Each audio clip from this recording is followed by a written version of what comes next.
Fala pessoal, tudo bem com vocês? Hoje nós vamos trabalhar aí com o mapa de máquinas térmicas, beleza? Se vocês precisarem de apoio nessa atividade ou nas demais, nosso contato está na descrição, ok? Tanto nessa atividade quanto na atividade 1, 2 e 3 ou em outra disciplina também, nós estamos à disposição aí para te auxiliar, beleza? Deixa o like também, se inscreva no canal para estar fortalecendo, para a gente estar trazendo mais conteúdo, tá? Para estar fortalecendo aí o canal. Vou estar fazendo uma leitura inicial então, pessoal, do mapa.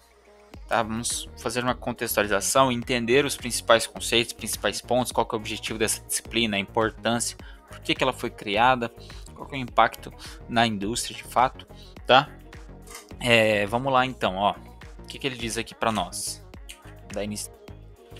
Então o que ele diz aqui para nós? Ó, podemos afirmar que as máquinas térmicas são essenciais no campo da engenharia, pois convertem energia térmica em trabalho mecânico ou utilizam energia mecânica para realizar processos, sendo fundamentais para uma vasta gama de aplicações em diversas indústrias.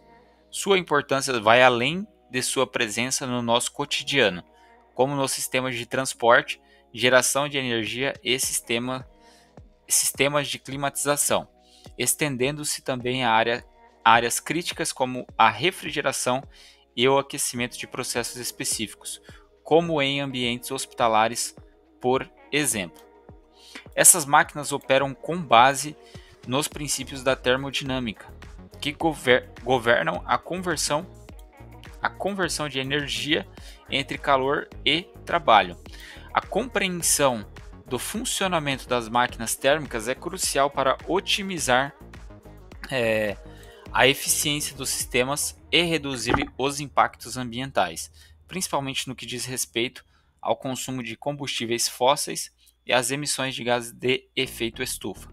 Por exemplo, nos motores de combustão interna, a eficiência de conversão de energia térmica gerada pela queima de combustível em trabalho mecânico tem um impacto direto na economia de combustível e na redução de poluentes.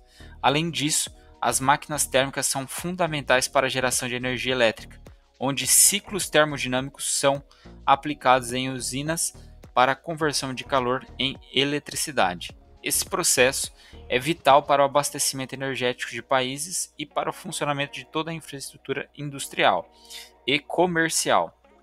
No campo da refrigeração, as máquinas térmicas são responsáveis pela criação de ambientes controlados de temperatura, essenciais para a preservação de alimentos, medicamentos e outros produtos sensíveis, além de desempenharem um papel chave em processos industriais que exigem controle preciso da temperatura e umidade.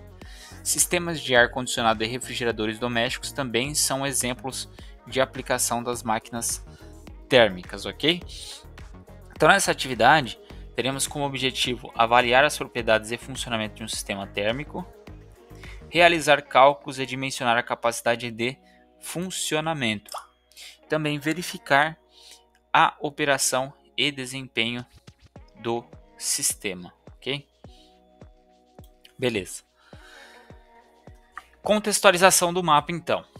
Como engenheiro responsável pela supervisão de projetos na área de sistemas mecânicos, você foi solicitado a avaliar um sistema de climatização utilizado em um centro comercial na sua cidade. O cliente relatou que os equipamentos de ar-condicionado central, instalados há mais de 20 anos, apresentam baixo desempenho e alto consumo de energia, impactando diretamente nos custos operacionais e no conforto térmico dos ocupantes.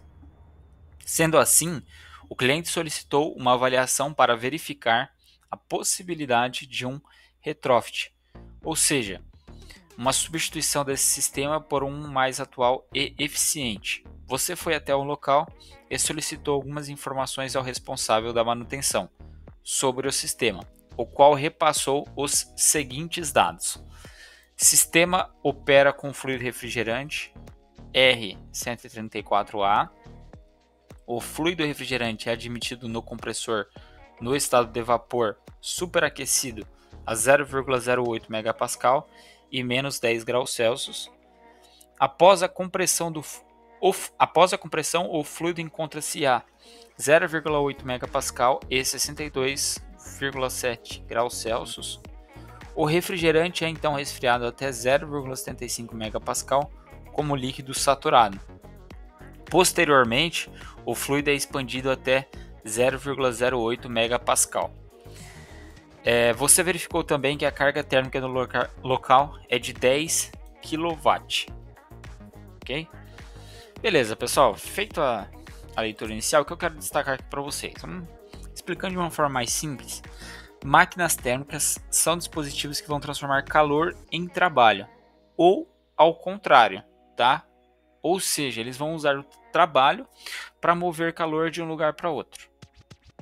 Show? Então, dois tipos principais são o motor térmico, que vai transformar calor em movimento, por exemplo, o motor do carro, a bomba de calor barra refrigerador, tá? Ela usa energia para tirar calor de um local, por exemplo, o ar-condicionado, a geladeira, ok? Então, imagine o seguinte, imagina você ferver uma água numa panela com tampa. O vapor se forma ali e empurra a tampa. Isso é calor se transformando em movimento, beleza? O motor do carro ele usa esse princípio, mas com muito mais controle, certo? Isso são máquinas térmicas, tá? Por que elas foram criadas, pessoal? Antes das máquinas térmicas, tudo era feito manualmente ou com a ajuda de animais, tá? Então, com a Revolução Industrial, houve a necessidade de gerar energia de uma forma mais eficaz. Então, surgem aí as máquinas a vapor, motores de combustão, sistemas de refrigeração, por aí vai. Então, hoje elas são essenciais, tá? Para o transporte, refrigeração, usinas, hospitais, indústrias, etc. Então, como de modo geral, né? Qual é a principal importância? Geração de energia elétrica, transporte, carros, caminhões, aviões, usinas térmicas nucleares e solares, indústria, processo de fundição, secagem, aquecimento, refrigeração, como nós vimos, climatização e conforto, saúde, tá? Conservação de vacinas e medicamentos, controle de temperatura nas UTIs e por aí vai, infinitas aplicações, tá? Como que funciona o ciclo de refrigeração, que nós vamos verificar aqui, ó. Vamos ver o que ele vai pedir aqui para nós na atividade, tá? Com base nesses dados, seu objetivo é apresentar um diagnóstico detalhado, apontando as principais deficiências do sistema e propondo soluções que garantam maior eficiência energética, conforto ambiental e redução dos custos operacionais. Despreze a perda de carga e a transferência de calor nas linhas de conexão entre os elementos do sistema. Diante dessas informações, determine os seguintes parâmetros para o sistema. 1. Esboce um diagrama pH para o ciclo proposto. 2. Calcule a vazão máxima em kg por segundo de fluido refrigerante necessária para atender a carga térmica de projeto. 3. Calcule a potência requerida pelo compressor em kW. Sabendo que, atualmente, sistemas mais comuns operam com um COP de aproximadamente 4, você avalia que o sistema está operando de maneira adequada ou ainda é possível melhorar o sistema? Justifique sua resposta. Então vamos lá. Pessoal, como que funciona um ciclo de refrigeração, tá? Os componentes principais são compressor, condensador, válvula de expansão e evaporador, tá? O compressor, muitos já conhecem, né? Mas ele é o coração do sistema. Ele vai comprimir o gás, tá? Fazendo com que ele se esquente. Então, ele vai esquentar, beleza? O condensador, no condensador vai ocorrer o seguinte: o gás quente ele libera calor para o ambiente externo e vira líquido. Na válvula de expansão, qual que é o objetivo? Reduzir a pressão do líquido que se resfria muito, tá? E o evaporador, o fluido frio absorve calor do ambiente interno e evapora, tá? Basicamente isso. O fluxo completo é o seguinte: o compressor pega o gás frio de baixa pressão, comprime, ele vai ficar quente e de alta pressão. Vai para o condensador, onde perde calor e vira líquido. passa pela válvula de expansão, esfria e entra no evaporador. No evaporador, ele absorve o calor do ambiente, resfria o ar e o gás volta ao compressor, refazendo todo o procedimento, beleza? Ok, ele pede para nós, pessoal, aqui fazer o diagrama pH do ciclo proposto, né? Então, no eixo X, nós vamos colocar a entalpia, que é a energia por unidade de massa, kJ por quilo, tá? E no eixo Y, nós vamos colocar a pressão. O ciclo, pessoal, vai formar uma espécie de um retângulo. Depois eu vou trazer um esboço, tá, do gráfico certinho para a gente estar elaborando o diagrama. Mas no ponto 1, evaporador indo para o compressor, nós temos baixa pressão em um vapor superaquecido. Tá? Vou até escrever aqui para vocês, para a gente utilizar como base, tá? Depois para elaborar. Então, no ponto 1 do nosso diagrama, nós teremos evaporador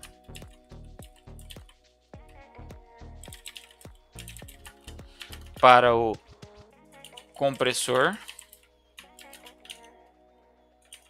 Aqui nós temos uma baixa pressão e um vapor superaquecido. Ok? Ponto 2, nosso diagrama. Compressor para condensador. Aqui nós teremos uma alta pressão, alta temperatura.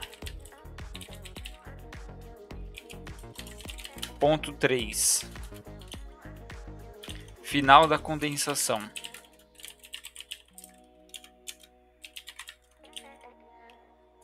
Líquido saturado. Ponto 4. Que é após a expansão.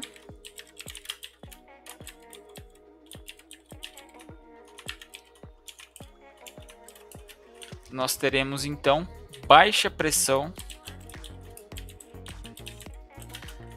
E aqui nós teremos também líquido mais vapor. Beleza? Vapor frio. Só para deixar anotado aqui, tá? A gente vai plotar o gráfico, plotar o diagrama, e no diagrama vocês vão conseguir entender melhor. Mas é aquele ciclo que eu havia explicado a vocês, tá? Que passa pelo compressor, condensador, válvula de expansão e evaporador. E inicia-se novamente o ciclo, tá? Ele trouxe aqui para nós as seguintes informações que nós vamos anotar aqui também, tá? Vou deixar isso aqui em cima. E quais informações nós vamos utilizar, tá? Já tem aqui organizado, né? As principais. Nós vamos utilizar.